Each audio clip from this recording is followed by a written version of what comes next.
আসসালামু আলাইকুম ওরহমতুল্লাহ। তোমরা কেমন আছো সবাই? আশা করছি মহান আল্লাহর অশেষ রহমতে বেশ ভালো আছো। আলহামদুলিল্লাহ, আমরা একেবারে নতুন একটা বিষয় নিয়ে হাজির হয়েছি এবং সেটা খুবই গুরুত্বপূর্ণ একটা বিষয়। তোমরা যারা এইচএসসি পরীক্ষার্থী 2026 রয়েছো, অলরেডি 2টা পরীক্ষা দিয়ে ফেললে, আজকে সেকেন্ড পেপার পরীক্ষা দিলে, তোমাদের জন্যই মূলত এই আয়োজন। ইংরেজি প্রথম পত্রের প্রস্তুতি কিভাবে নেবে, অল্প সময়ে তোমার প্রস্তুতিকে কিভাবে ঝালিয়ে নেবে, ঠিক এই সময়ে তুমি কোন কোন বিষয়গুলো পড়বে সেই বিষয়গুলো নিয়ে আমি কথা বলবো। সো খুব লম্বা সময়ের কোনো লাইভ না, অল্প সময়ের class. It's not marathon class. মানে ম্যারাথন বললে তো এক ধরনের ভয়ের ব্যাপার আমার কাছে পার্সোনালি, যে লম্বা একটা ক্লাস 8-9 ঘন্টা কিভাবে এত সময় পাও তোমরা? সো এইটা আসলে সম্ভব না, দরকারও নেই। তো ছোট্ট একটা ক্লাস নিয়ে হাজির হয়েছি, সেইটা তোমরা জাস্ট নেওয়ার চেষ্টা করো, আশা করি ভালো কিছু পাবে, দারুণ আত্মবিশ্বাস পাবে, সহজ কথায়। কমেন্টে নজর রাখছি। ইয়েস, তোমরা অনেকে আমাকে সালাম দিয়েছো, ওয়ালাইকুম আসসালাম রহমতুল্লাহ। অনেকে জিজ্ঞাসা, স্যার আপনি কেমন আছেন? আলহামদুলিল্লাহ, আমি ভালো আছি। ওয়েল, একটু আমাকে জানাও তো, আজকে দ্বিতীয় পত্র, বাংলা দ্বিতীয় পত্র পরীক্ষাটা যে দিয়ে এসেছো, এটা কেমন হয়েছে? এবং এটা দিয়ে আসার পর ওই প্রশ্ন নিয়েই পড়ে আছো, কত মার্কস আনসার করলাম, পাশের বান্ধবী বন্ধু কত আনসার করলো, আমারটা হলো কিনা, বিভিন্ন চ্যানেলের বিভিন্ন পেজের সঙ্গে আনসারগুলো মিলেনি। এটা করতে করতেই তো তোমার কেটে গেল প্রায়, ধরা যায় আমার এই ক্লাস শুরু হওয়ার আগ পর্যন্ত 3-4 ঘন্টা। কাটেনি বলো?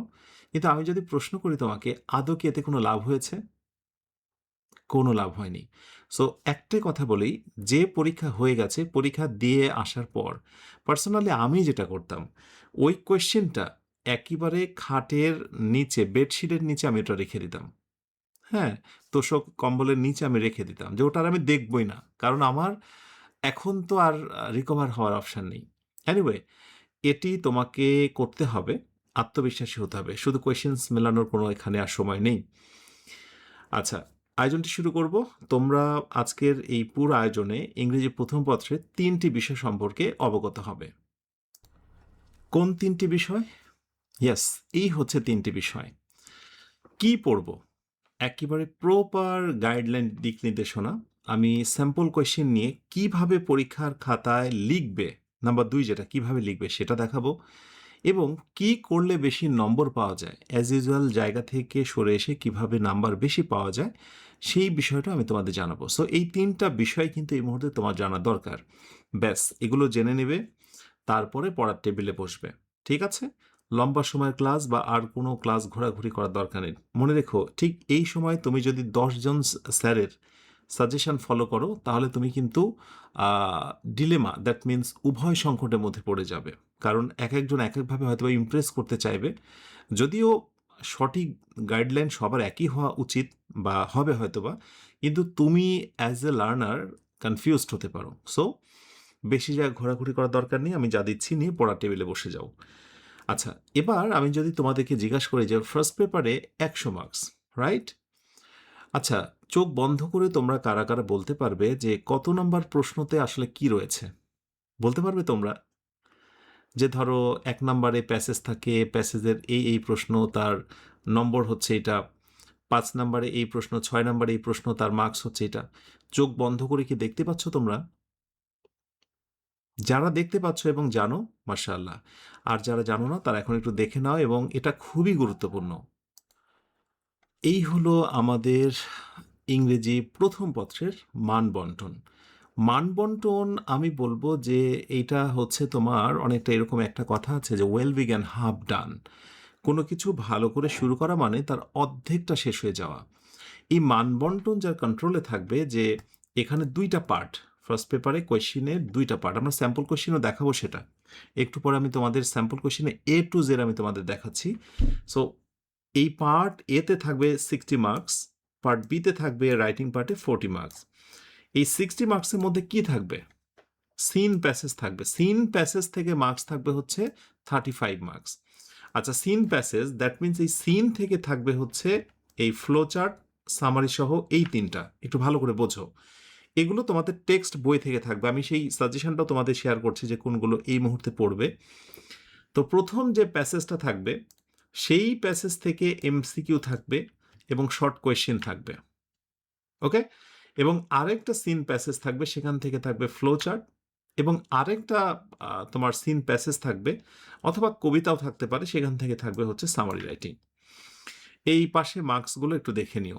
এমসিকিউ 5টা থাকবে, 1 করে marks, that means 5। Short question, MCQ question, short question যেটা হলো 5টা থাকবে, 2 করে মার্কস, দ্যাট মিনস 10 মার্কস পেতে হবে। প্রসঙ্গত বলি, যেহেতু এখানে হলো 2 মার্কস করে, তো তোমার এক কথায় প্রকাশের মতো বা এক লাইনে আনসার দেওয়া যাবে না, একটু এলাবোরেট, দ্যাট মিনস 2 লাইন 2.5 লাইনের আনসার হবে। এটা একটু মনে রেখো। ফ্লো চার্ট, আমি ফ্লো চার্ট তোমাদের একেবারে দারুণভাবে করিয়ে দেখাবো। ফ্লো চার্ট থাকবে, ফ্লো চার্টে মার্কস থাকবে হচ্ছে 10 মার্কস। 5টা ফ্লো চার্ট করতে হবে, বক্সের ভিতর ইনফরমেশন দিতে হবে, 5 দুগুণে 10 marks. Summary writing, summary writing হচ্ছে 10 মার্কস। এটা অনেকটা মুখস্থর মতো বিষয়। Cloze test with clue, without clue এবং হচ্ছে রিঅ্যারেঞ্জিং। এইগুলো আমরা আশা করছি যে এই ক্লজ টেস্টটা আনসিন থেকে থাকবে। সো কি থেকে থাকবে? আনসিন থেকে। আমি এখানে লিখে দিচ্ছি, মানে সিন থেকে থাকার সম্ভাবনা খুবই কম। তো সেটা আমি একটা সাজেশন দেবো তোমাদের। স্টে কানেক্টেড, সাথে থাকো।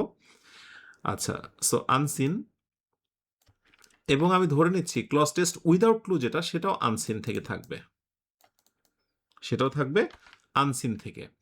আর রিঅ্যারেঞ্জিং, এটাও আনসিন থেকে থাকবে, অবশ্যই আনসিন, এটা তো আর প্যাসেজ থেকে নয়। তো আনসিন মানে হলো যে টেকচুয়াল থেকে আসার পসিবিলিটি অনেক কম। ওই যে এসএসসিতেও যেমনটা ছিল, তোমাদের এখানে ঠিক তেমনটা। আমি একটা সাজেশন দেবো তোমাদের, দেখা যাক, ওইগুলো পড়ে তো যেতেই হবে। আচ্ছা, তো এই হলো ব্যাপার। আর পাশাপাশি যেটা হলো উইথ ক্লু, বক্স থেকে নিয়ে বসাতে হবে, হাফ করে মার্কস, 10টা গ্যাপ থাকবে, টোটাল মার্কস হচ্ছে 5।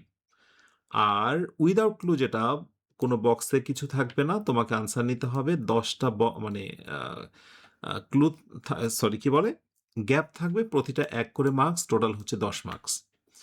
আর রিঅ্যারেঞ্জিং, 10টা এলোমেলো বাক্য থাকবে, সেগুলোকে সাজিয়ে একটা গল্পে রূপান্তর করতে হবে, 10 মার্কস। এই হচ্ছে 60 মার্কস।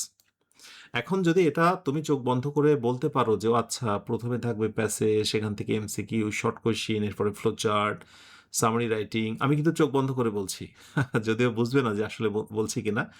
তো এরপরে কি থাকবে? সামারি রাইটিং এর পরে থাকবে হচ্ছে cloze test without, sorry, with clue, তারপরে হচ্ছে উইদাউট ক্লু এবং হচ্ছে রিয়ারেন্স। এইভাবে চোখ বন্ধ করে দেখো তো, বলতে পারো কিনা? হ্যাঁ, একটু ট্রাই করো আমার সাথে সাথে।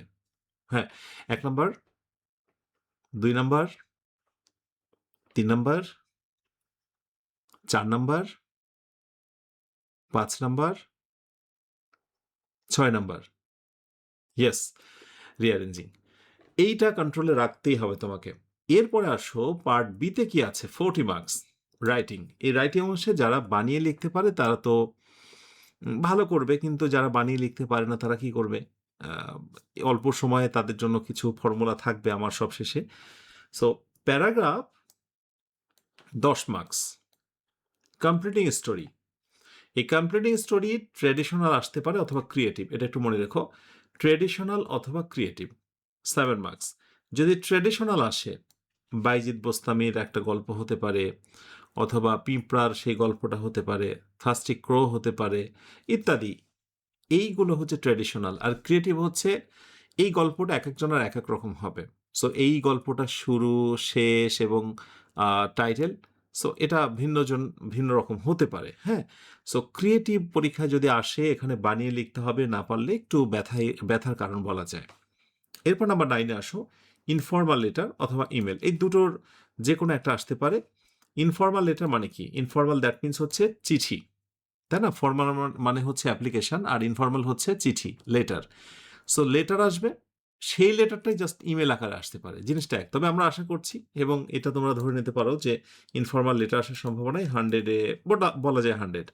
আচ্ছা, গ্রাফ অ্যান্ড চার্ট, আমার ডিরেকশন থাকবে, গ্রাফ অ্যান্ড চার্ট আমি দিয়ে দেবো, সেটা দেখে নিও। এবং এরপরে হচ্ছে থিম, থিম রাইটিং, থিম লিখতে হবে। থিমটা বিশেষ করে কবিতা থেকে আসবে, সো সেটা আমি দেখিয়ে দেবো যে কোনগুলো পড়তে হবে।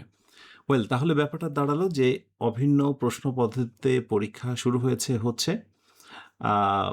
প্রশ্ন খুব বেশি সহজ হবে এটা ভাবার কারণ নেই। তবে যারা টেক্সট বুকটা ভালো করে পড়বে, প্যাসেজ ভালো করে বুঝে শুনে পড়বে এবং ডিরেকশনগুলো আমার ফলো করবে, আশা করি ইনশাআল্লাহ আগামী দিনে তোমরা ফার্স্ট পেপারে পরীক্ষাটা খুবই ভালো দেবে। এটি ইনশাআল্লাহ আমার প্রত্যাশা, দোয়া রইল সবার জন্য। তাহলে আমরা মোটামুটি গুরুত্বপূর্ণ জিনিসটা শেষ করলাম। আশা করি যারা আগে কোনোভাবে পড়োনি, আজকের এই ক্লাসটি দেখছো, তোমরা একটা ভালো ধারণা পাচ্ছ এখান থেকে।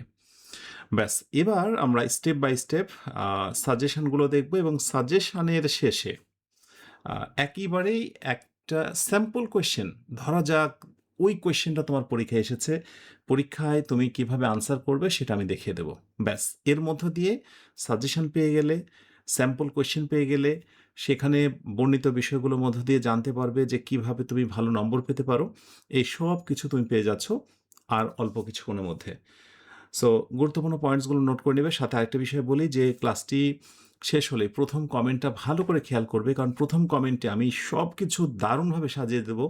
ড্রাইভ লিঙ্ক, ইউটিউব চ্যানেলের কোন ক্লাসটা দরকার সেই লিঙ্কটা, ইচ অ্যান্ড এভরিথিং তোমরা প্রথম কমেন্টে পেয়ে যাবে। ওয়েল, এখন আমি তোমাদেরকে নিয়ে যাব ফার্স্ট পেপারের সাজেশানে। ঝটপট সাজেশনটা দেখে নাও কোনগুলো তোমাকে পড়তেই হবে। পড়া থাকলে তো খুবই ভালো, আর না পড়া থাকলে এগুলো পড়া শুরু করতে হবে এখন থেকে একেবারে পরীক্ষার আগ পর্যন্ত। আচ্ছা, চলো সাজেশনের প্রথমে আমরা সিন প্যাসেজগুলো দেখে নিই। ওকে, আমি যখন প্যাসেজগুলো দেখাবো ধরে নিবে সেই প্যাসেজগুলো একই সাথে প্রথম প্যাসেজ, দ্বিতীয় প্যাসেজ এবং তৃতীয় প্যাসেজ। অর্থাৎ প্রথম প্যাসেজ থেকে আমাদের মাল্টিপল চয়েস, ডাবলস কোয়েশ্চেন সেগুলোর জন্য ইম্পর্টেন্ট। এরপর দ্বিতীয় প্যাসেজ হিসেবে ফ্লো চার্ট, সেটার জন্য ইম্পর্টেন্ট। এবং তৃতীয় প্যাসেজ যেখান থেকে সামারি লিখতে হয় সেটার জন্য ইম্পর্টেন্ট। সো প্যাসেজগুলো খুবই ইম্পর্টেন্ট, এই ব্যাপারে কোনো সন্দেহ নেই। যদিও আমি এখানে টপ 10-10টা দিয়েছি, এবার নিজেকে প্রশ্ন করে দেখো যে প্যাসেজের শিরোনাম দেখলেই তোমার মনে হচ্ছে ও আচ্ছা ওই প্যাসেজটা বা ওই প্যাসেজের ভিতরে ওইটা ইত্যাদি।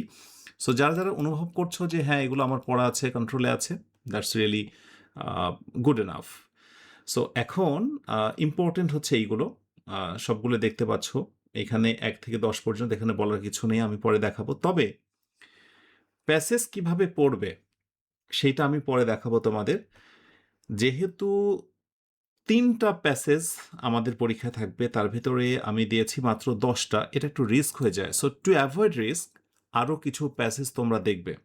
এই প্যাসেজগুলো দেখবে কোথা থেকে? কাছে থাকা মডেল টেস্ট পেপার কোনো হতে পারে, মডেল কোনো বই, কোনো টেস্ট পেপার হতে পারে, সেখান থেকে এইগুলো একটু ভালো করে দেখবে। এইগুলোর যে তোমার এমসিকিউ, ডাব্লিউএস কোয়েশ্চেন যেগুলো রয়েছে সেগুলো দেখবে। আর এছাড়াও প্রথম কমেন্টে, আমি এর আগেই বলেছি, প্রথম কমেন্টটা ভালো করে চেক করবে, সেখানে আমি এগুলো সাজেশন সুন্দর করে সাজিয়ে দিয়ে রেখেছি, সেগুলো তো অবশ্যই দেখবে। আর যদি মনে হয় যে এগুলোর পরেও আরও কিছু দেখবো, তাহলে মডেল কোয়েশ্চেন অথবা টেস্ট পেপার থেকে দেখে নিতে পারো। তো চলো আরও কিছু প্যাসেজ আমরা দেখে নিই। ওয়েল, এই হচ্ছে টু অ্যাভয়েড রিস্ক আরও কিছু 11 থেকে 18 পর্যন্ত। His name was JD, folk music, according some myths, while in Kalshindur, in civic engagement on island of Crete, when a girl gets married, adolescents constitute.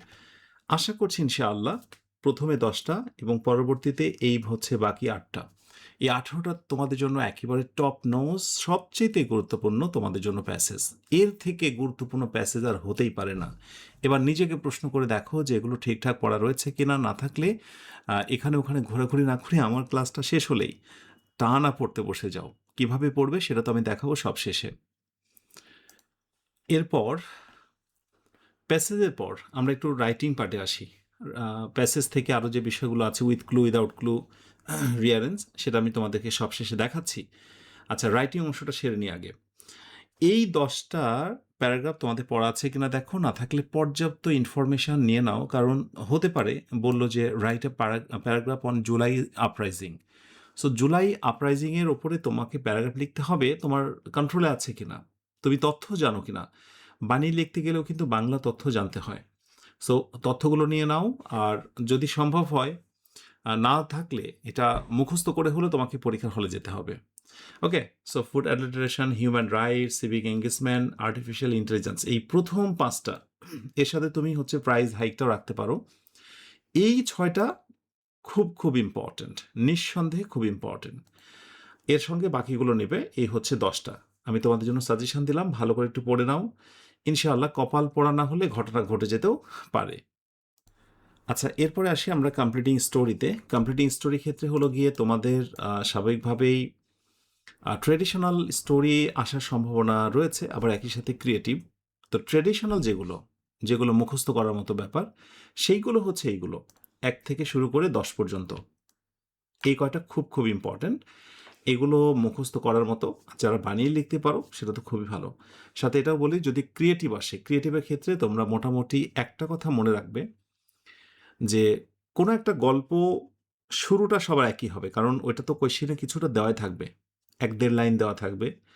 এটা তো সবার একই হবে, কিন্তু এরপর বাকিটা তুমি তোমার মতো করে লিখবে, তোমার মতো করে তুমি শেষ করবে, এবং সব শেষে অবশ্যই তুমি শুরুতে কি দেবে? একটা টাইটেল দেবে। তাহলে এই টাইটেল এবং গল্পের ফিনিশিংটা কোনোভাবেই তোমার পাশের বন্ধু বা বান্ধবীর সঙ্গে মিলবে না। এইটা তোমাকে অবশ্যই মনে রাখতে হবে। তাই কখনোই এমনটি করতে যেও না যে তুমি কিছুটা লিখলে এবং পাশের বন্ধু বা বান্ধবীর পরামর্শ নিয়ে বাকিটা লিখলে। যদি এটা সম্ভব নয়, দেখাদেখি তো কোনো অপশানই নেই, বা মেলানোর যে ব্যাপারটা পরবর্তীতে এটাও তুমি করতে যাবে না, কারণ এটা কোনো লাভ হবে না। তাহলে এগুলো নিয়ে এখন পড়ার টেবিলে বসে যেতে হবে। এটি হচ্ছে ফাইনাল ডিরেকশন। আচ্ছা, এরপরে হলো আমরা এই মুহূর্তে যেটা দেখব সেটি হচ্ছে ইনফর্মাল লেটার অথবা ইমেল। সো একই জিনিস, জাস্ট আমরা আশা করছি যে এগুলোই পরীক্ষা আসবে। যদি এগুলোর পরিবর্তে ইমেল হিসেবে আসে, জাস্ট ইমেলের একটা ফরম্যাট তোমরা ব্যবহার করবে। সেই ফরম্যাটটা আমি তোমাদের দেখিয়ে দেবো। So a letter to your younger sister describing the advantages of learning English, very important. এখানে যতগুলো আছে সবগুলো হচ্ছে 3 স্টার। কোনোগুলোকে লেস ইম্পর্টেন্ট বলা যাবে না, খুবই ইম্পর্টেন্ট। তার ভিতরেও 1 থেকে শুরু করে প্রথম যে 5টা আছে, এইগুলো সবচেয়ে বেশি গুরুত্বপূর্ণ। এটা আগে শেষ করবে। এটি হচ্ছে আমার প্রথম নির্দেশনা। এটা তোমরা আগে ফার্স্টে শেষ করবে। ঠিক আছে? ওকে, সো ইনফর্মাল লেটারের পর তারপরে হলো গ্রাফ অ্যান্ড চার্ট। আমার চ্যানেলে একটা শর্টকাট টেকনিক দেওয়া আছে, খুবই অল্প কথায় খুবই সুন্দরভাবে। তো ইউটিউব চ্যানেলে যেটা আছে সেই একটা ফরম্যাট যদি তোমরা আত্মস্থ করতে পারো, আমি আশা করছি যে কোনো ধরনের গ্রাফ অ্যান্ড চার্ট তোমরা লিখতে পারবে। আর এগুলো কোথায় পাবে? ইয়েস, প্রথম কমেন্টে আমি সুন্দরভাবে লিঙ্ক দিয়ে দেবো। জাস্ট ক্লিক করে আমি টাইটেল নেম দিয়ে দেবো, ক্লিক করবে, সেইখানে যে একটু দেখে আসবে। দারুণভাবে সাজানো থাকবে। আচ্ছা, এই হচ্ছে 1 থেকে 8 পর্যন্ত খুব ইম্পর্টেন্ট। তার ভিতরে টপ 5 মানে যেহেতু ইম্পর্টেন্ট অনুযায়ী সাজানো আছে, এখন চাইলেই তো আর এখানে আসলে 19-20 করা যায় না। সো মোস্ট ইম্পর্টেন্ট হচ্ছে 1 থেকে 5 পর্যন্ত। এবার হচ্ছে অ্যাপ্রিসিয়েটিং পোয়েম বা কবিতা থেকে থিম লেখা। এখানে দেওয়া হয়েছে 1 থেকে 10 পর্যন্ত। একবারে টানা মুখস্থ করে যাবে। আমার প্রথম পরামর্শ থাকবে যেখানে বুঝতে গেলে ঝামেলা পড়বে, কারণ এটা কবিতা। মানে কবিতার লাইন পড়ে বুঝে তুমি থিম লিখবে, এটা একটু কঠিনই বটে। সো সেক্ষেত্রে সবচেয়ে ইম্পর্টেন্টের আমি এখানে কয়েকটা তালিকা দিচ্ছি। যেমন হচ্ছে তোমার 1 নাম্বারটা খুব ইম্পর্টেন্ট। এরপরে হচ্ছে dreams, she walks in beauty, I died for beauty, time you old. এই 5টা খুব ইম্পর্টেন্ট।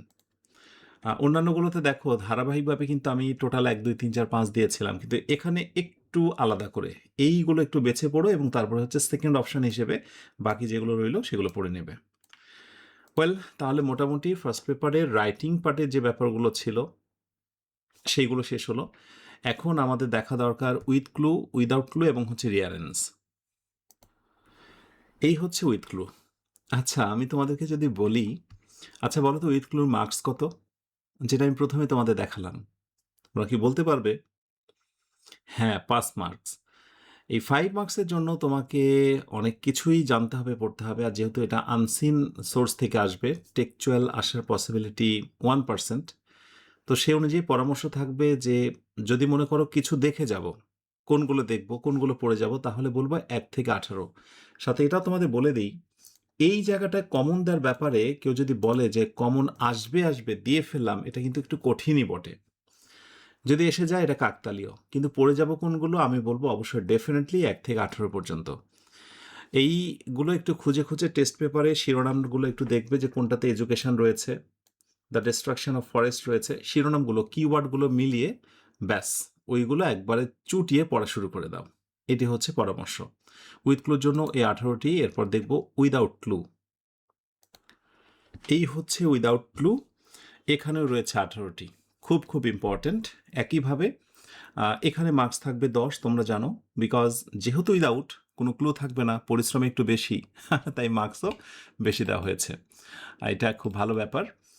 তাহলে যেটি দাঁড়াচ্ছে যে এই কিওয়ার্ডগুলো তোমরা একটু খুঁজে দেখো তোমার কাছে থাকা মডেল কোয়েশ্চেন বা টেস্ট পেপার বইয়ে, এবং সেগুলো পড়তে থাকো। এগুলোই আসলে সম্বল, এগুলো তোমাকে আত্মবিশ্বাস দেবে। তুমি পরীক্ষা আসলে কি পড়ে যাবে, এক অর্থে এরকম যে এগুলো পড়ার কিছু নেই, কিন্তু যদি পড়তে হয় তাহলে কোনগুলো? তাহলে হচ্ছে এইগুলো, এই হচ্ছে কথা। এবং তার মানে আবার ব্যাপারটা এরকম না যে এগুলো একেবারে ইম্পর্টেন্ট না, আসবে না, এসে যেতেও পারে এবং এসেছেও বিভিন্ন সময়ে। সো এই 1 থেকে 18 পর্যন্ত অবশ্যই পড়ে নেবে। এরপরে যেটি দরকার জানা সেটি হচ্ছে রিয়ারেন্স। এই হলো রিয়ারেন্স।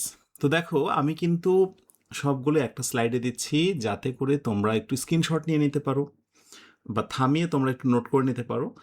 এইভাবে 1 থেকে 23 পর্যন্ত এখানে রিঅ্যারেঞ্জিং আছে, এবং যেগুলো সবচেয়ে বেশি গুরুত্বপূর্ণ 3 স্টার মার্কস দেওয়া আছে। 3 স্টার মার্কস যেগুলো আছে এইগুলো তোমার জন্য একটু বেশি ইম্পর্ট্যান্ট। এইগুলো একটু দেখে যেও। রিঅ্যারেঞ্জিংয়ে মার্কস ভালো পেতে হয় কিভাবে, কৌশল কিভাবে, আমি তার কৌশল দিয়ে রেখেছি প্রথম কমেন্টে, সেই ক্লাসগুলো একটু দেখে নিও। আচ্ছা, এই পর্যায়ে তোমাদের একটা ছোট্ট গল্প না বললে নয়, সেটা তোমাদের জন্য শিক্ষণীয়। আমাদের সময় যখন পরীক্ষার আগ মুহূর্ত আসতো তখন তো মনে হতো যে প্রতিটা মিনিট খুবই গুরুত্বপূর্ণ, কিন্তু এখন তোমরা পরীক্ষার আগে এত সময় অনলাইনে নষ্ট করো, সত্যিই বলছি আমি খুব কষ্ট পাই। তোমরা মানে একটা সাজেশন নিয়ে, একটা কিছু নিয়ে বুঝে যখন ফেলবে, হ্যাঁ এটা আমার জন্য দরকার, এইটাই আমার জন্য চূড়ান্ত দিক নির্দেশনা, এইবার পড়ার টেবিলে বসে যাবে, একেবারে লেগে থাকবে জোকের মতো। এখন বারবার যদি নোটিফিকেশন চেক করো, দেখি কে কোন সাজেশন দিল, কোনখানে ম্যারাথন ক্লাস হচ্ছে, কোনখানে কি বলছে হেন তেন, তুমি পাগল হয়ে যাবে। বিলিভ ইট অর নট, তুমি মেন্টালি ভেঙে পড়বে, ডিলেমার মধ্যে চলে যাবে, উভয় সংকট, যে কি করতে হবে আমি বুঝতে পারছি না। সো শুরুর দিকেও বলেছিলাম, আবার বলছি যে তোমার হাতে সময় খুবই অল্প, সাজেশন দিয়ে দেওয়া হচ্ছে, পড়ার টেবিলে বসে যাবে, ঠিক আছে? ওকে, তাহলে আমরা রিঅ্যারেঞ্জিংটা দেখলাম। এখন এর মধ্যে দিয়ে ফার্স্ট পেপার আমাদের সব শেষ হয়ে গেল। এখন সবচেয়ে গুরুত্বপূর্ণ দ্বিতীয় যে সেগমেন্টটা রয়েছে সেটি হলো স্যাম্পল কোয়েশ্চেন। আমরা দেখব পরীক্ষায় ধরে নিলাম যে হুবহু ওই কোয়েশ্চেনটা আসলো, সেই কোয়েশ্চেন থেকে এ টু জেড আমরা আনসার কিভাবে করব, কিভাবে লিখলে ভালো নম্বর পাবো, এ টু জেড আমরা এবার আলোচনা করব। সো এই অংশটা যতটা না মনোযোগ দিয়ে শুনেছো দেখেছো, এইবার কিন্তু তার থেকেও বেশি মনোযোগী হতে হবে, এবং খাতায় তুমি নোট ডাউন করবে, এবং এভাবেই তুমি ট্রাই করবে, ইনশাআল্লাহ পরীক্ষায় তুমি ভালো মার্কস পাবে। আর আরেকটা বিষয়, পরীক্ষার খাতায় ফাঁকা রেখে আসার কোনো কারণ নেই, কিছু তো একটা লিখবে, ইনশাআল্লাহ লিখলেই মার্কস পাবে। আত্মবিশ্বাসী হও, পরিশ্রম করো, পরিশ্রমী মানুষের ভাগ্যে মহান আল্লাহ ভালো কিছু লিখে রাখে, আত্মবিশ্বাস রাখতে পারো। এই আত্মবিশ্বাস নিয়েই পরীক্ষার হলে যাবে। তো চলো এবার আমরা স্যাম্পল কোয়েশ্চেন ধরে নিই একটা। প্রথমে যে সিন প্যাসেজ দেখিয়েছিলাম তার ভিতরে যে কোনো একটা আমরা দেখি, এবং সেইটা এ টু জেড কীভাবে সলভ করবো আমরা সেটার কৌশলগুলো দেখে নিই। ওয়েল, তাহলে এবার যেটি নিয়ে কথা বলবো সেটি হচ্ছে স্যাম্পল কোয়েশ্চেন্স। প্রথম অংশ তো বুঝে নিয়েছো, এখন একটু ভালো করে দেখো এবং অনুভব করো মনে মনে, যে ধরা যাক আগামী দিন ফার্স্ট পেপারে এই প্রশ্নটাই তোমার পরীক্ষায় আসলো, তাহলে তুমি ঠিক কিভাবে আনসার করবে, ঠিক আছে? আচ্ছা, তো প্রথমটা হচ্ছে পার্ট ওয়ান। পার্ট ওয়ান হচ্ছে রিডিং, 60 মার্কস, এটা তোমরা জানো। ধরা যাক এই প্যাসেজটা এসেছে তোমাদের, যে dreams have fascinated philosophers for thousands of years, but only recently have dreams been subjected to empirical research and scientific study. আচ্ছা, পরীক্ষায় বাংলা থাকবে না। হ্যাঁ, আমি তোমাদের সুবিধাতে দিয়েছি যে এইভাবে করে অল্প সময় একটু বাংলাগুলো দেখে নিও, এই প্যাসেজগুলোর মাঝে, মাঝে আমি বাংলা দিয়েছি এখন তোমাদের বুঝতে সুবিধা হবে তাই। নতুবা আমি যদি এই পুরো প্যাসেজটা পড়ে দিই আর বাংলা করি, তাহলে আ এটা হয়তোবা ম্যারাথন ক্লাস হতে পারে। কিন্তু এটা তোমার আমি একটা দুর্দান্ত ক্ষতি করছি। সেটা কি? আমি সময় খেয়ে নিচ্ছি তোমার। এনিওয়ে, বাংলা পড়তে হবে, বাংলার কোনো বিকল্প নেই। আচ্ছা ধরা যাক পরীক্ষায় এভাবে করে একটা প্যাসেজ আসলো। এবার তুমি কি করবে? স্বাভাবিকভাবেই বলা হয় যে মানে আমরা যদি পূর্বের কথাগুলো ভাবি বিভিন্ন সময়ে স্যাররা বলে থাকেন যে খুব ভালো করে প্যাসেজটা পড়ে নেবে। কিন্তু আজকে আমি তোমাদের একটা ভিন্ন ধারার কথা বলবো। এইভাবে প্যাসেজ তো থাকবে আমরা জানি। পুরো কোয়েশ্চেনটা এপিঠ থেকে ওপিঠ পর্যন্ত একবার দেখে নেবে। এবার দেখে নেওয়ার পর ধরা যাক যে তুমি আ A নাম্বার কোয়েশ্চেন আনসার করবে। তাহলে নরমালি কি হয়? অন্য সময় বলা হয় যে এই উপরের প্যাসেজটা পড়ে নিচের কোয়েশ্চেনস গুলো আবার আনসার করো। তার মানে তুমি প্যাসেজটা আরেকবার পড়লা। একইভাবে আবার ধরো ডাব্লিউএস কোয়েশ্চেনের কথা বলা হলো। ডাব্লিউএস কোয়েশ্চেনের সময় দেখা যাচ্ছে যে আবার নতুন করে পড়তে বলা হলো। এইভাবে করে তুমি যদি প্রতিটা প্রশ্ন সলভ করতে যেয়ে বারবার তোমার প্যাসেজ পড়তে হয়, কত সময় যাবে তুমি সবশেষে টের পাবে। হাড়ে, হাড়ে টের পাবে। সো সাবধান করে দিলাম, তুমি ১ম এই কাজ হচ্ছে কোয়েশ্চেনটা পড়ে নেওয়া। যেমন ধরো A নাম্বার কোয়েশ্চেনটা তুমি আনসার করবে। A নাম্বার কোয়েশ্চেনটা তুমি ভালো করে পড়ে নেবে। না হলে যেটা হবে A নাম্বারের জন্য প্যাসেজ খুঁজতে হবে একবার, B নাম্বারের জন্য প্যাসেজের মূল্যায়নগুলো খুঁজতে হবে একবার। সত্যি এটা একটা ভুল সিস্টেম। সো তুমি আগে ১ম এ প্রশ্নগুলো পড়ে নাও। The interpretation of dreams. আচ্ছা, ইন্টারপ্রিটেশন অফ ড্রিমস এটা আমার keyword. Uh what does the word distinguished disguised mean in the passage? Disguised শব্দটা আমার কিওয়ার্ড। এভাবে প্রতিটা লাইনে, প্রতিটা প্রশ্নতে আমার যে মূল, মূল শব্দগুলো আছে সেগুলো আমার কিওয়ার্ড। এই কিওয়ার্ডগুলো যখন আমি পড়ে নিব, এরপর আমি প্যাসেজ পড়া শুরু করব, তখন খুব দ্রুতই আমার আনসারগুলোর দিকে নজর যাবে। সো আমি সেই কিওয়ার্ডগুলোর দিকে কি করব? মূল, মূল যে কিওয়ার্ডগুলো উদাহরণস্বরূপ এই কিওয়ার্ডগুলোর নিচে আমি আন্ডারলাইন করব। তার মানে ওইটা আমার বা ওই লাইনটা আমার জানা খুব জরুরি। তাহলে আগে প্যাসেজ পড়ে প্রশ্ন নয়, বরং আগে প্রশ্ন পড়ব তারপরে প্যাসেজ। এটা হচ্ছে আমার মূল কথা। ব্যাস। তো এখানে আমরা এবার একটু শুরু করি। আমি দেখানোর চেষ্টা করি তোমাদের। তো এখানে বলা হচ্ছে choose the correct answer from the alternatives. সঠিক আনসারটা কি হবে?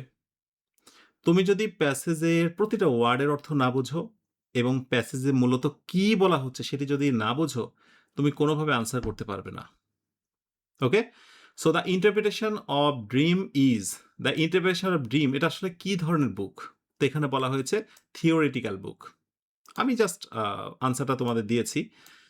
এইটা হচ্ছে থিওরিটিক্যাল বুক কথাটি কোথাও বলা হয়নি। বাট তোমাকে বুঝে নিতে হবে ইটস আ থিওরিটিক্যাল বুক। দেখো ইন্টারপ্রিটেশন অফ ড্রিমস।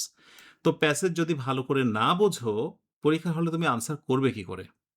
সো আমি চাই তোমাকে আমি যেগুলো দিয়েছি এই প্যাসেজগুলো খুব মনোযোগ দিয়ে তুমি পড়ো। ব্যাস তাহলে ১ এর A নাম্বার আমি এইভাবে করে দেখে নেব। ৫ টা আমাকে কোয়েশ্চেন আনসার করতে হবে। আনসার লিখব কিভাবে? খুবই simple. Answer to the question নং। একটু ভালো করে দেখো। আনসার টু দ্য কোয়েশ্চেন নং। আনসার টু দ্য কোয়েশ্চেন নং কত? 1 1 এর হচ্ছে আমি ধরলাম হচ্ছে এটা A লিখলাম। ব্যাস এইটাকে আমি জাস্ট মিডলে দেব। ভালো করে বুঝে নাও। মিডলে দিলাম। অবশ্যই ব্ল্যাক। অন্য কোনো কালার ইউজ করা যাবে না। এরপরে A থেকে শুরু করে A, B, C, D এবং হচ্ছে E। ব্যাস এই কয়টা নাম্বারগুলো তো আর এখানে থাকবে না, থাকবে এই পাশে। ঠিক আছে। সঠিক আনসার যেটা হবে সেইটা সহ আমি আনসারটা বসাবো। মানে আমরা শুধুমাত্র রোমান 1, রোমান 2 লিখব না। রোমানটা সহ যে আনসারটা হবে সেটা বসাবো। একটু ধারণা নাও যে কি বসছে। ব্যাস এইভাবে করে আমরা সবগুলো আনসার করে ফেলবো। ক্লিয়ার?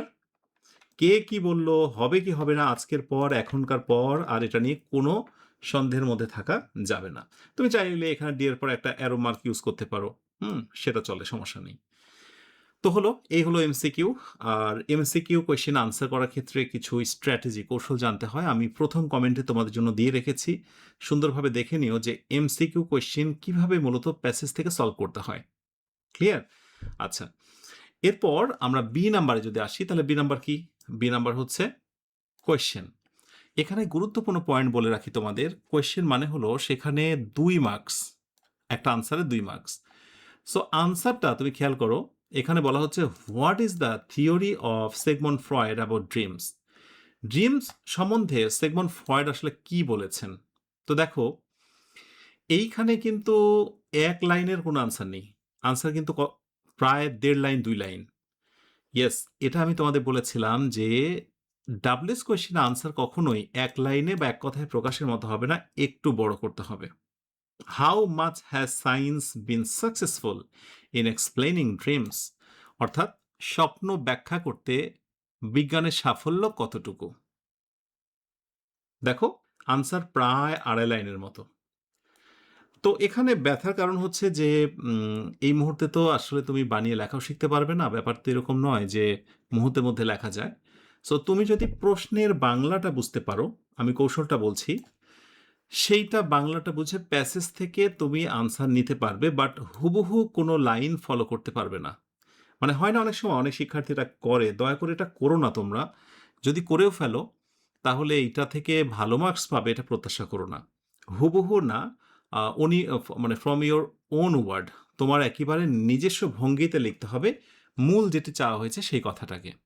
সো এটা এই মুহূর্তে পরামর্শ থাকবে, তোমরা একটু বিগত সময়গুলোর কাছে থাকা বই, মডেল বা টেস্ট পেপারগুলো একটু দেখে নিতে পারো। এটাই মনে হয় সবচেয়ে বেটার হবে।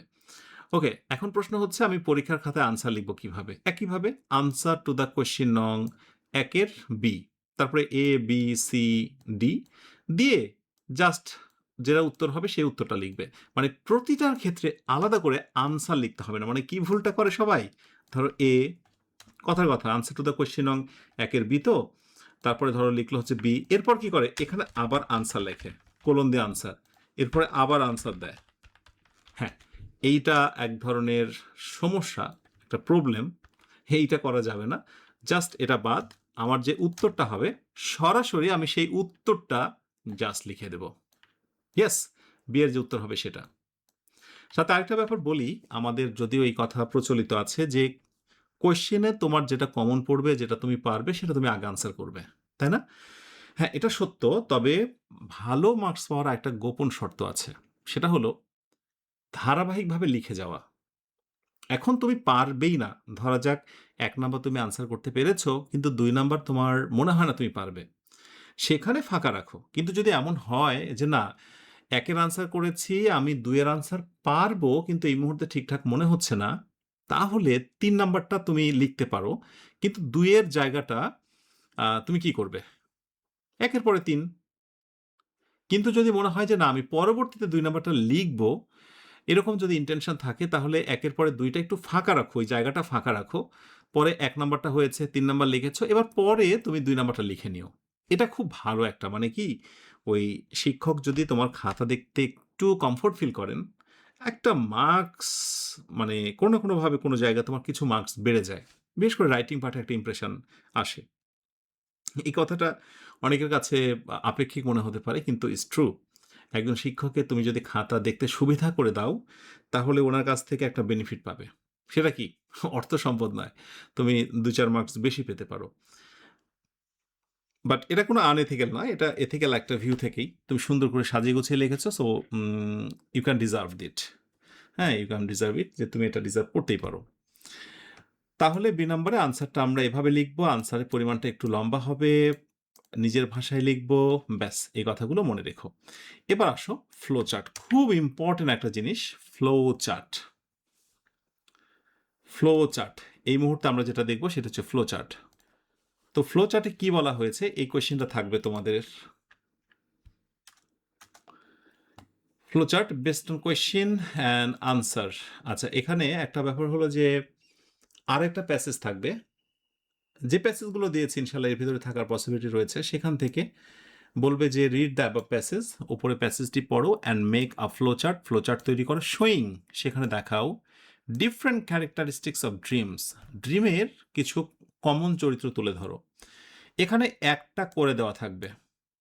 ফার্স্টে একটা কথা বলে দিই, অনেকে জিজ্ঞাসা করে স্যার যেটা করে দেওয়া থাকবে সেইটা কি আমরা পরীক্ষার খাতায় কি তুলব কি তুলব না? আরে একটা সাধারণ কথা। যেটা করে দেওয়া আছে তুমি সেটা আবার কেন তুলবে? ওইটা বাদ দিয়ে বাকি করতে হবে কয়টা? ৫ টা। এখন আরেকটা প্রশ্ন হলো যে, স্যার যেটা দেওয়া আছে সেটাতে তো নাম্বার ১ ছিল। তাহলে বাকিটার নাম্বার কত থেকে হবে? আচ্ছা, তুমি তো ১ম টা দিলে না বা দিতে হবে না। তাহলে তুমি যেটা শুরু করছো সেটাই তো ১ নাম্বার। অতএব ১ম টা দিতে হবে না, নতুন করে শুরু করবে, নাম্বার হবে ১ থেকে ৫ পর্যন্ত। স্টার্টিং লেটারটা কি? এটা নিয়ে কিন্তু গোলকধাঁধা। আচ্ছা, একটু ভাবো তো স্টার্টিং লেটার কি হবে? ক্যাপিটাল হবে নাকি স্মল হবে? ভাবতে থাকো। আর আমরা কাজ করি ফ্লো চার্ট তৈরি করতে থাকি, হ্যাঁ? মনে রেখো প্রতিটা ফ্লো চার্টে শোয়িং পর্যন্ত প্রায় এক। আমি একটু ডিরেকশন দিচ্ছি, শোয়িং বা মেনশনিং। এই শোয়িং এর পরেই যে কথাটি বলা আছে সেটি হলো আমার মূল সাবজেক্ট। আমাকে বলা হচ্ছে কি করতে হবে। শোয়িং দেখাও ডিফারেন্ট ক্যারেক্টারিস্টিক্স অফ ড্রিমস, অর্থাৎ ড্রিমের বিভিন্ন রকমের বিষয়াদি চরিত্রগুলো তুলে ধরো।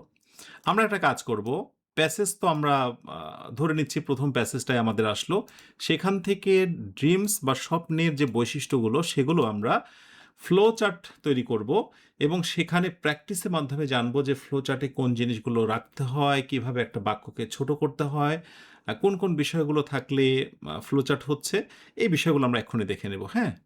আচ্ছা, আচ্ছা, আমি আরেকবার প্যাসেজটা বের করলাম। তো ড্রিমস নিয়ে অনেক কথা বলা হয়েছে, কিন্তু মূলত ড্রিমসের যে ক্যারেক্টারিস্টিক্স বা বৈশিষ্ট্যগুলো সেগুলো আমরা এখান থেকে পাবো। What is dream? হ্যাঁ, ড্রিমের যে সংজ্ঞাগুলো, আর dream can include any of the images, thoughts and emotions that are experienced during sleep. Dreams can be extremely vivid or vague, are filled with joyful emotions or frightening images, focused and understandable or unclear, confusing. অনেক বৈশিষ্ট্য দেওয়া হয়েছে। আচ্ছা, কি সম্পর্কে দেওয়া হয়েছে? আমি একটা কাজ করি, তোমাদের যেন নজরে পড়ে। ওই যে dot dot dot dot dot বৈশিষ্ট্য দেখো, হ্যাঁ, ফ্লো চার্ট আমি এখানে নিয়ে আসলাম তোমাদের সুবিধার্থে। আমি লিখে দিই একটু ফ্লো চার্ট। প্রতিটা ফ্লো চার্টে তোমার এই পর্যন্ত এক থাকবে। শোয়িং দেখাও, আমি একটু লিখে দিই শোয়িং দেখাও। কি দেখাও? ডিফারেন্ট ক্যারেক্টারিস্টিক্স অফ ড্রিমস, স্বপ্নের বিভিন্ন বৈশিষ্ট্যগুলো। আমরা বৈশিষ্ট্যগুলো এবার নিয়ে ফেলি, চলো। আচ্ছা, হোয়াট ইজ ড্রিম? আর dream can include any of the images, thoughts and emotions. এটা গেল। That are experience during sleep, এটা একটা বৈশিষ্ট্য গেল। এরপর হচ্ছে ড্রিমস ক্যান বি এক্সট্রিমলি, কি হতে পারে? ভিভিড হতে পারে, আর ভ্যাগো হতে পারে, অস্পষ্ট। Dream filled with joyful emotions আর ফ্রাইটেনিং ইমেজেস হতে পারে। ড্রিম ফোকাসড অ্যান্ড আন্ডারস্ট্যান্ডেবল হতে পারে, আর আনক্লিয়ার, কনফিউজিং হতে পারে। অনেকগুলো বৈশিষ্ট্য, আমি সবগুলো প্যাসেজটা পড়ে ভালো করে বুঝেছি বলেই তো ধরতে পারলাম, তাই না? এবার আমি জাস্ট এখান থেকে কি করব, আমি ফ্লো চার্টে যাব। আচ্ছা, ব্যাপারটা ধরো এরকম যে আমি রাপ করছি, পরীক্ষা তো আর তোমরা রাপ করতে পারবে না, এটা ওখানেই সমাধান করে নিতে হবে। দেখো,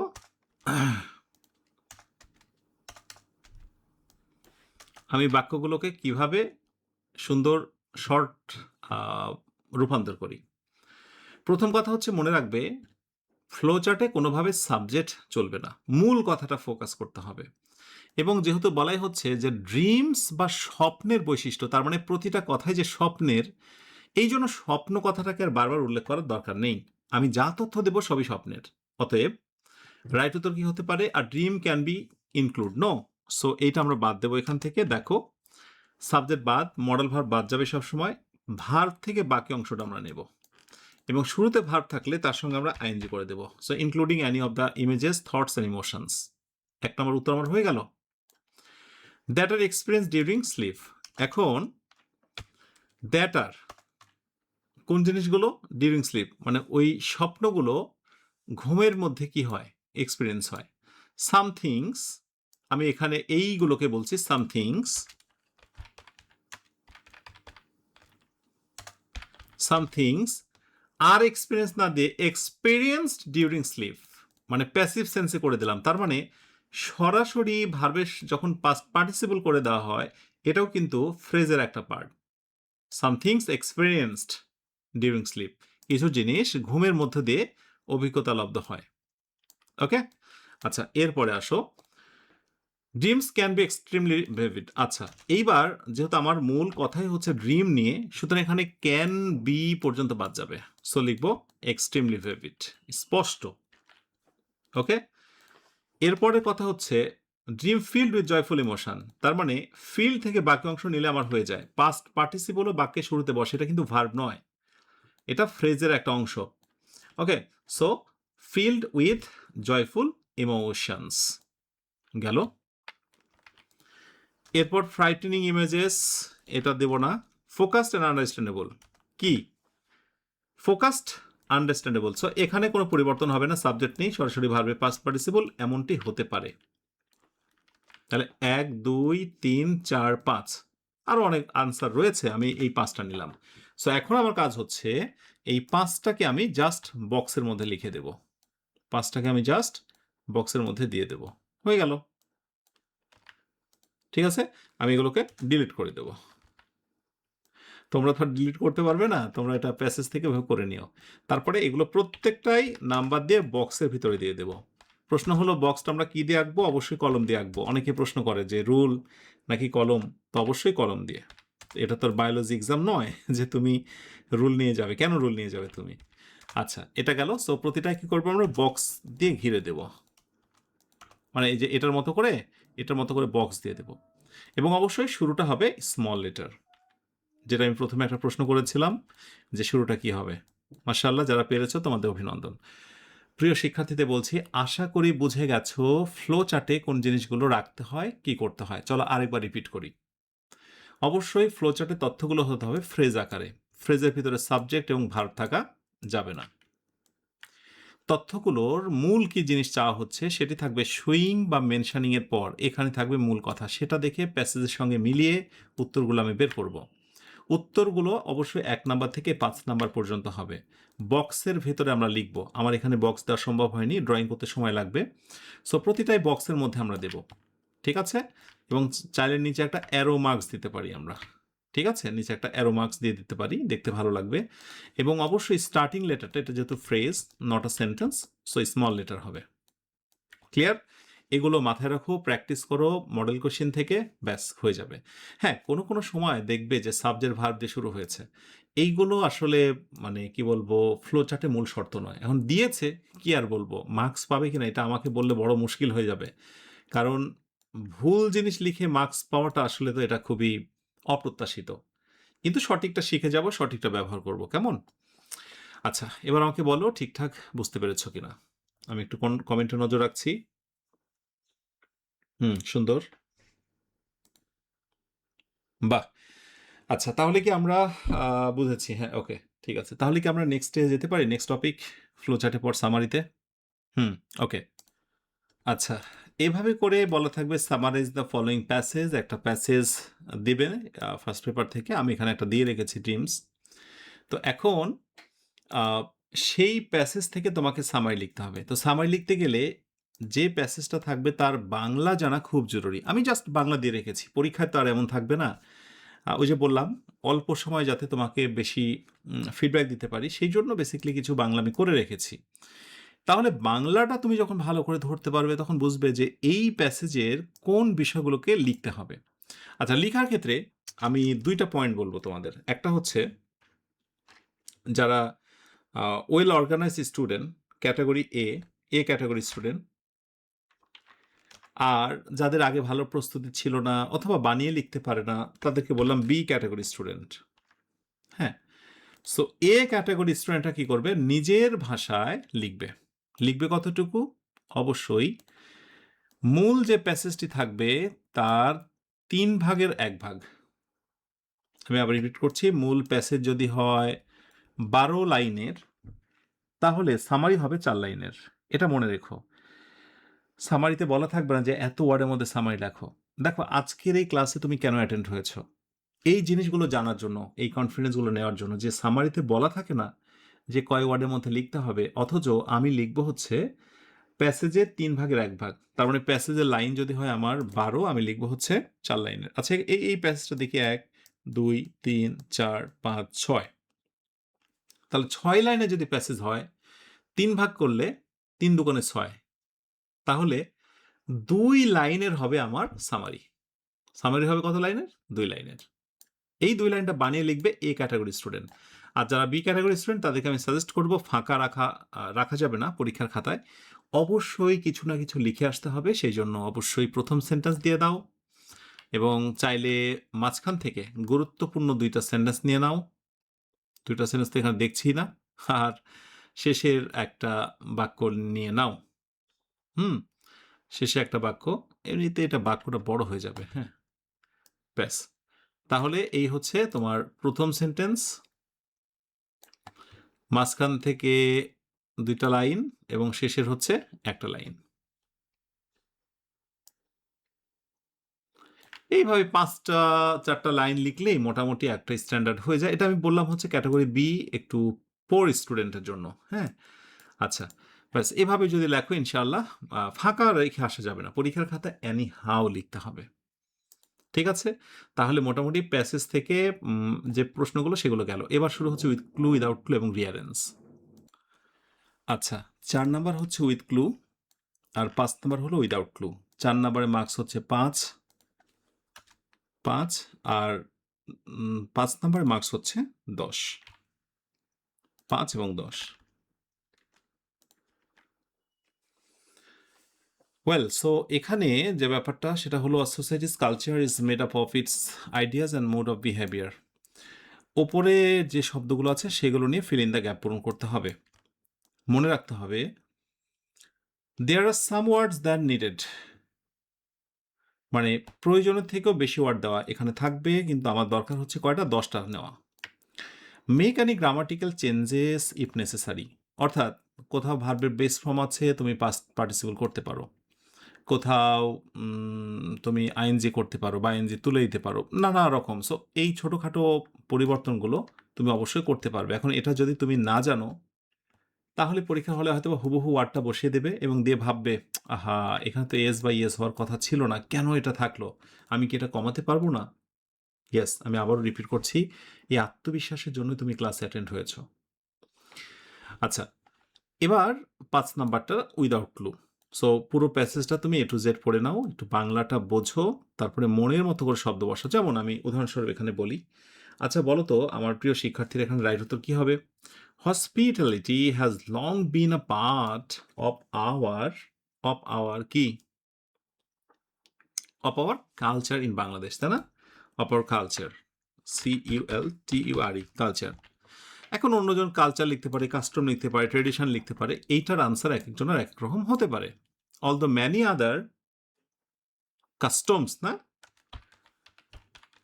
তাহলে পরীক্ষার হল থেকে বের হয়ে অথবা আমি পরীক্ষা শেষে যদি সলভ দিই এবং সেই সলভে তুমি যদি দেখো যে তোমার আনসারের সাথে 5 নম্বরে আনসারটা মিলল না, তুমি কি মন খারাপ করবে? মোটেই না। তাহলে 4-এর উত্তর সবার একই রকম হতে বাধ্য। 5-এর উত্তর সিনোনিমাস আনসার বা অল্টারনেটিভ আনসার হতে পারে।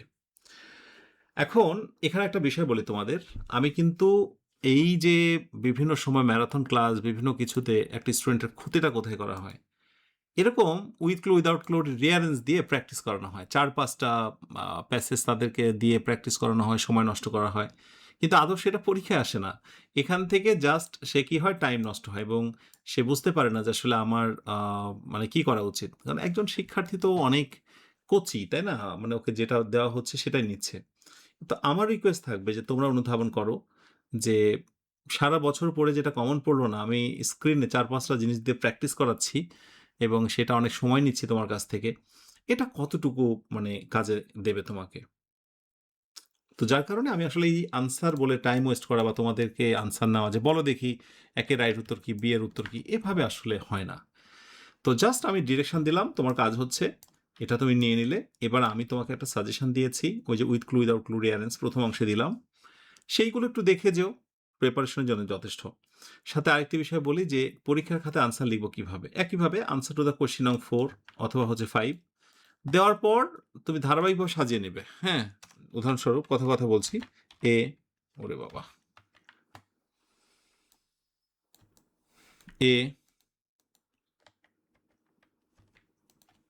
তারপরে ধরো থাকলো হচ্ছে বি, আমি ২ টা দিলাম।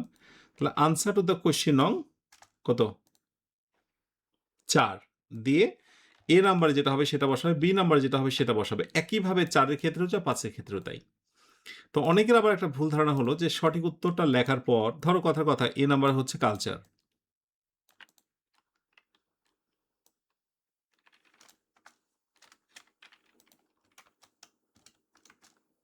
আরে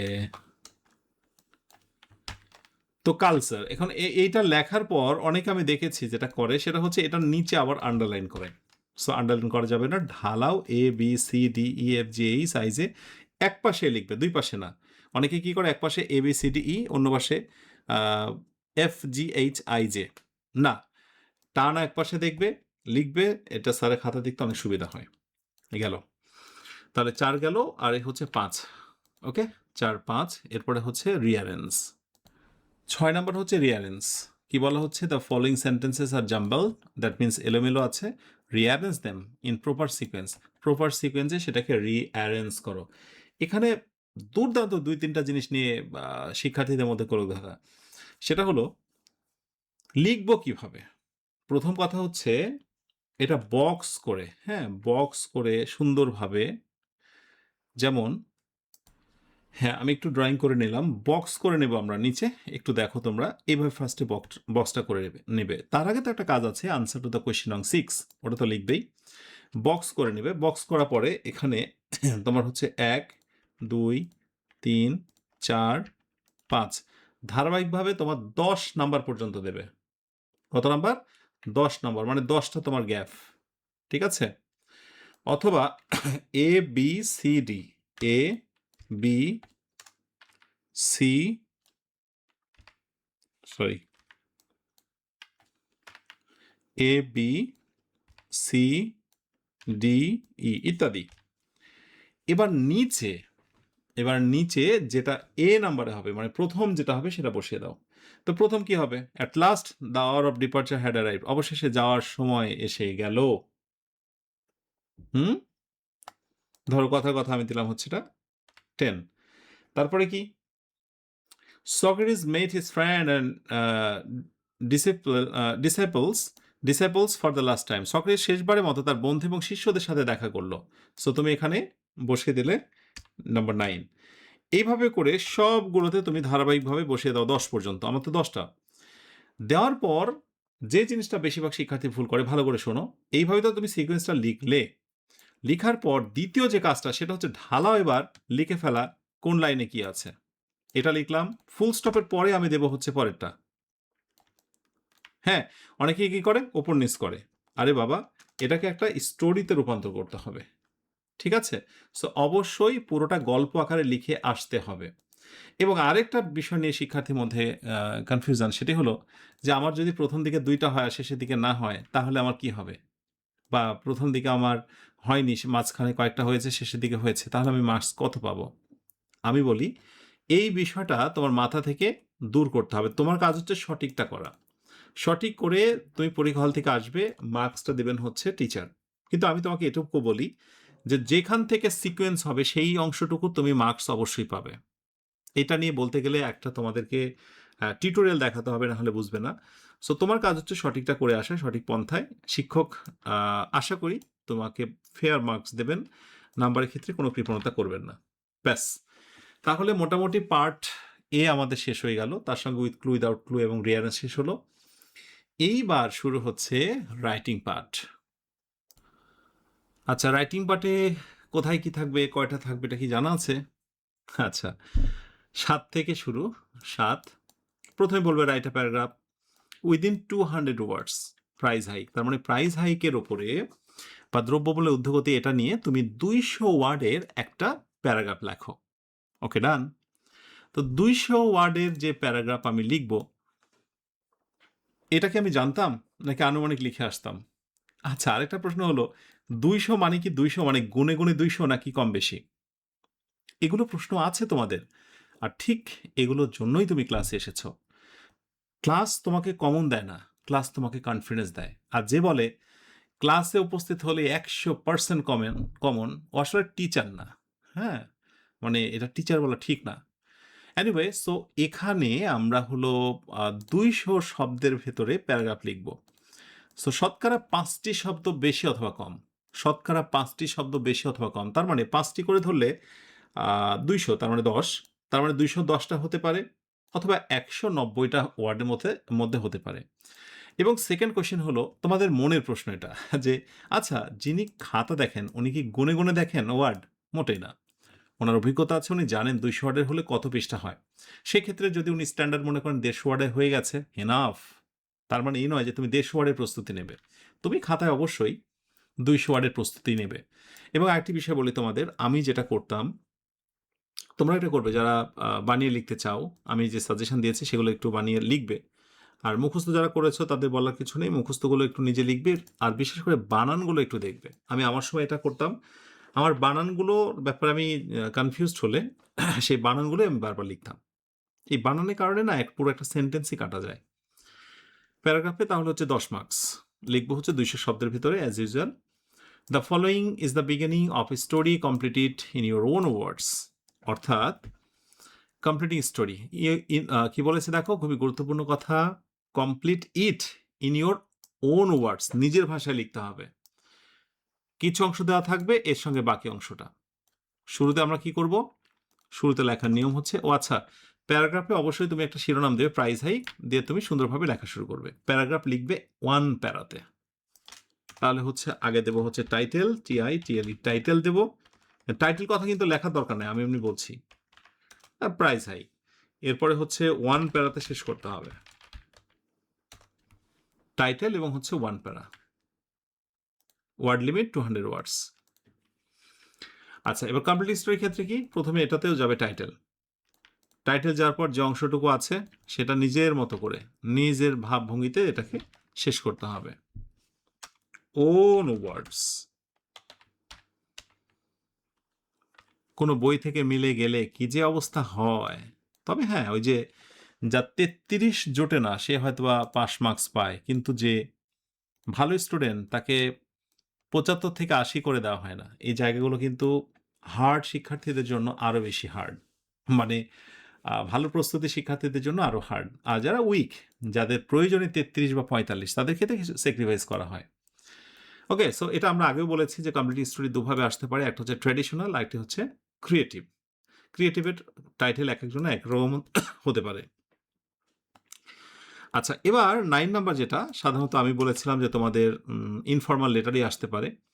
right a letter to your friends telling him about a bad day you spend a few days এগো।